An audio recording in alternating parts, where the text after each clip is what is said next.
ದೂರ ತೀರದಿ ಕೇಳಿಸುತ್ತಿದೆ ಭಗವಂತನ ಮಾತು. ಆ ತೀರಕ್ಕೆ ಸೇರುವುದೆಂತೋ ಅವನ ಸ್ಮರಣೆ ಮರೆತು. ದೂರ ತೀರದಿ ಕೇಳಿಸುತ್ತಿದೆ ಭಗವಂತನ ಮಾತು.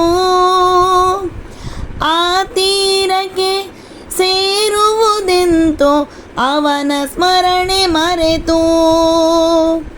ಬದುಕಿದಷ್ಟು ದಿನಗಳಲ್ಲಿ ಸಂಬಂಧವ ಮರೆತೆ,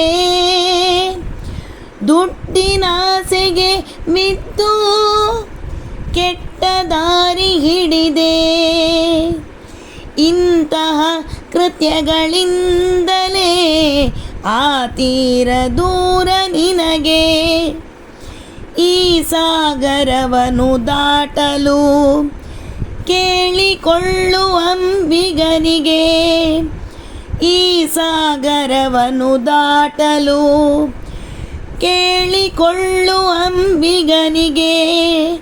ಕೇಳಿಕೊಳ್ಳುವಂಬಿಗನಿಗೆ.